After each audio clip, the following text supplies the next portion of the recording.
নমস্কার। আমাদের আজকের গল্প হেমেন্দ্র কুমার রায়ের জুজুর ভয়। বিশু 15য় পা দিয়েছে, কিন্তু মন এখনো তার শিশুরই মতো। পড়াশোনার নাম করলেই তার গায়ে জ্বর আসে, কিন্তু খেলাধুলো পেলে সে ভুলে যায় আহার এবং নিদ্রা। কে বলে কি খেলাধুলা? শহরতলিতে তাদের বাসা, সেখানে পরের বাগানে চুপি চুপি ঢুকে পাকা পাকা ফল চুরি করতেও সে মস্ত বড় ওস্তাদ হয়ে উঠেছে। কে বলে কি ফল চুরি? লুকিয়ে লুকিয়ে পরের পুকুরে মাছ ধরতেও তার মতো লায়ক ছেলে তল্লাটে আর দেখা যায় না। কেবল খাবার আর শোয়ার সময় তার মনে পড়ে বাড়ির কথা। মাথার ওপরে বিধবা মা ছাড়া আর কোনো অভিভাবক নেই, তাতেই হয়েছে তার সাপের 5 পা। মায়ের বাধা নিষেধ সে গ্রাহ্যের মধ্যেও আনে না। এই হলো বিশুবাবুর একটুখানি পরিচয়। সেদিন দুপুরবেলায় বিশু যখন মল্লিকদের বাগান থেকে পাঁচিল টপকে বেরিয়ে এলো, তখন তার হাতে ছিল এক গাদি পাকা কলা। এদিকে ওদিকে তাকিয়েই দেখতে পেল পথের ওপরে আবির্ভূত হয়েছে এমন এক মূর্তি, যার মাথায় আছে লাল পাগড়ি এবং মুখে আছে কালো দাড়ি। পাহাড়াওয়ালা! ছোট বড় কোনো চুরি যে পাহাড়াওয়ালাকে পছন্দ করে না সে কথা বলাই বাহুল্য, কিন্তু বিশেষ করে এই লাল পাগড়ি এবং কালো দাড়ির ওপরে বিশুর ছিল দস্তুর মতো জাত ক্রোধ। কারণ বড় সামান্য নয়।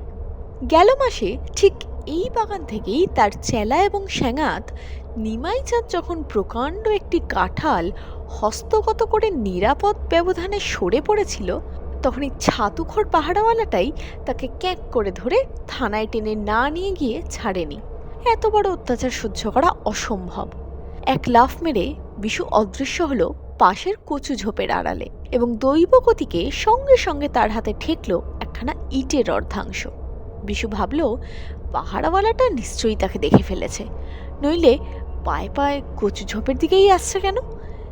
কিন্তু আসলে পাহাড়াওয়ালা তখন নিজের বাঁ হাতের তালুতে খৈনি রেখে ডান হাতের বুড়ো আঙ্গুল দিয়ে মর্দন করতেই ব্যস্ত। বিশুর টিকিটি পর্যন্ত দেখেনি। গালের ভিতরে খৈনি গুজে সে নিজের মনেই অগ্রসর হতে লাগলো। আচম্বিত ছুটে এলো সেই ইটের অর্ধাংশ, এবং পাহাড়াওয়ালা ভাবল তার কপালের ওপরে বিনা মেঘে বজ্রপাত হলো। পর মুহূর্তেই ধুলোয় লৌটাতে লাগলো তার লাল পাগড়ি এবং কালো দাড়ি। নিজেদের বাড়ির ভেতরে ছুটে এসে বিশু হাঁপাতে হাঁপাতে বন্ধ করে দিল সদর দরজা। মায়ের তো বিস্ময়ের সীমা রইল না। দুপুরবেলায় বিশুবাবুর প্রত্যাবর্তন, হে যে রীতিমতো অঘটন। মা ব্যস্ত হয়ে শুধলেন, ও বিশু, তোর অসুখ বিসুখ করেছে নাকি? তবে এমন সময় বাড়িতে ফিরে এলি যে? মা, এখন কিছুকাল আমি আর বাড়ির বাইরে এক পাও বেরোবো না। বলিস কি রে, হঠাৎ তোর এত সুবুদ্ধি হলো কেন? বিশু নাচারের মতো বলল, বাইরে জুজুর ভয়। জুজুর ভয়? বিশু লাল পাগড়ির কাহিনী মায়ের কাছে খুলে বলল। হে যে সাপে বর! মা মনে মনে বললে, হে মা কালী, হে মা দুর্গা, বিশুর এই ভয় যেন স্থায়ী হয়। মুখে বললেন, এই যাত্রা যখন মানে মানে রক্ষা পেয়েছিস, তখন আর কখনো বাড়ির বাইরে যাবার নাম মুখেও আনিস নে। বিশু মুখ ভার করে বললে, খুব কথাই তো বললে মা। অষ্টপ্রহর বাড়িতে বসে কি করব? ধান ভানবো? ধান ভানবি কেন? বাড়িতে বসে বসে লেখাপড়া কর, ভালো ছেলে হ, আমাদের মুখ উজ্জ্বল হোক। একে একে 3 দিন কেটে গেল। বিশু দায়ে পড়ে বাড়িতেই বন্দী হয়ে থাকে, এবং সময় কাটানোর জন্য বাধ্য হয়ে ওই বইটই নিয়ে নাড়াচড়া করে। মায়ের মনে তো আর আনন্দের সীমা নেই। কিন্তু চতুর্থ দিনেই বিশুর প্রাণ অতিষ্ঠ হয়ে উঠল। মাকে ডেকে বলল, মা, একটা কাজ করতে পারো? কি কাজ? পাড়ায় পাহাড়াওয়ালাটাকে নিয়ে কোনো গোলমাল হয়েছে কিনা খবরটা জেনে আসতে পারবে? মা বুঝলেন ছেলের মন এরই মধ্যে উড়ু উড়ু করছে, গতিক সুবিধের নয়। মনে মনে আবার মা কালীকে স্মরণ করে বললেন, হে মা, ছেলের মঙ্গলের জন্য যদি দুটো মিছে কথা বলি, তাহলে দয়া করে আমার অপরাধ নিও না। মা বেরিয়ে গেলেন, এবং খানিকক্ষণ পরে ফিরে এসে সভয়ে বললেন, খবর ভালো নয় বিশু। কি হয়েছে মা, কি হয়েছে? পাহাড়ওয়ালাটাকে হাসপাতালে পাঠানো হয়েছে। তার অবস্থা ওই এখন যায় তখন যায়। বিশু রুদ্ধশ্বাসে জিজ্ঞাসা করলে, তারপর? পুলিশের বিশ্বাস পাড়ার কোনো দুষ্টু ছেলেই কাণ্ড করেছে, তারা চারিদিকে তাকে খুঁজে বেড়াচ্ছে। বিশুর বুক এমন দমে গেল যে তার মুখ দিয়ে কোনো কথাই বেরোলো না। হ্যাঁ রে বিশু, পাহাড়ওয়ালাটা কি তোকে দেখতে পেয়েছিল? বিশু ক্ষীণ স্বরে বলল, বোধহয় পেয়েছিল। তাহলে উপায়? বিশু বললে, কিন্তু সে তো আমার নাম জানে না, আমাকে চেনেও না।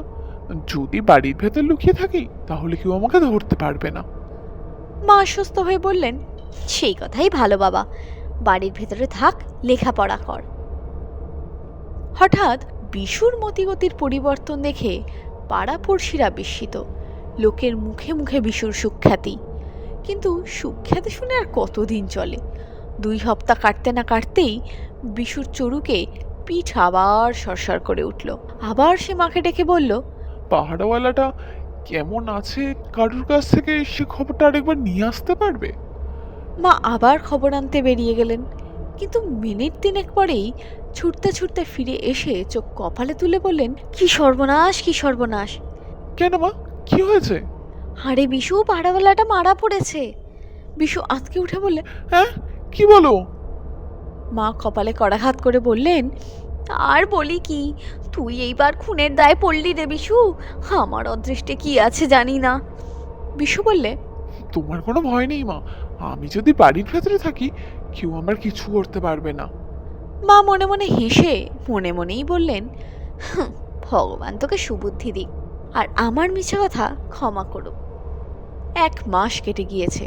বাইরের পৃথিবীর কথা বিশুর কাছে এখন প্রায় অতীতের স্বপ্নের মতো হয়ে উঠেছে। সেদিন সন্ধ্যাবেলায় মা রান্নাঘরে বসে চাকি বেলুন দিয়ে পরোটা বেলছেন। এমন সময় বিশু হুড়মুড় করে এসে ঠক ঠক করে কাঁপতে কাঁপতে মাটির উপরে বসে পড়ল। দারুণ আতঙ্কে তার 2 চক্ষু বিস্ফারিত। মা সচমকে শুধলেন, ও কি বিশু, তোর মুখ চোখ অমন ধারা কেন? মা, আমি তাকে দেখেছি মা, সে আমাকে দেখা দিয়েছে। তুই কাকে দেখেছিস রে? কে তোকে দেখা দিয়েছে? সেই পাহাড়ওয়ালার ভূতটা। তুই পাগল হলি নাকি? না না, পাগল হয়নি। অনেকদিন বাড়িতে বন্ধ থেকে প্রাণটা বড় হাঁপিয়ে উঠেছিল। আজ ভাবলুম সন্ধ্যার আবছাওয়ায় গা ঢেকে চুপচুপি গলির মোড়টা পর্যন্ত একটু ঘুরে আসি। কিন্তু খানিকটা এগোতে না এগোতেই গলির ঠিক মোড়ে গ্যাসের আলোতে কাকে দেখলুম জানো? কাকে? সেই মরা পাহাড়ওয়ালার ভূতটাকে। হতভাগা মরে গিয়েও আমাকে ভুলতে পারেনি। ভূত হয়ে প্রতিশোধ নেবার জন্য আবার আমাকে খুঁজতে এসেছে। হয়তো এখনই বাড়ির ভেতরে এসেই হাজির হবে। আমি এখন কি করি মা, কোথায় লুকাই বলো দেখি? বিশুকে তাড়াতাড়ি নিজের কোলের ভেতরে টেনে নিয়ে মা সান্ত্বনা দিয়ে বললেন, কোনো ভয় নেই, পাহারাওয়ালারা রাস্তায় থাকে, তাদের প্রেতাত্মাও রাস্তা ছেড়ে কারোর বাড়ির ভেতরে ঢুকতে পারে না। সেই দিন থেকে বাড়ি হলো বিশুর কাছে সুরক্ষিত দুর্গের মতো। আর তার এই ভ্রান্তি কতদিন ঠিক স্থায়ী হয়েছিল জানি না, কিন্তু জুজুর ভয়ে দায়ে পড়ে কিছুদিন পড়াশুনো করতে করতে শেষটা সত্যি সত্যিই লেখাপড়ায় তার মন বসে গেল। এই ছিল আমাদের আজকের গল্প। যদি আজকের গল্পটি আপনাদের ভালো লাগে তাহলে অবশ্যই ভিডিওটাকে লাইক করুন এবং চ্যানেলটাকে সাবস্ক্রাইব করুন।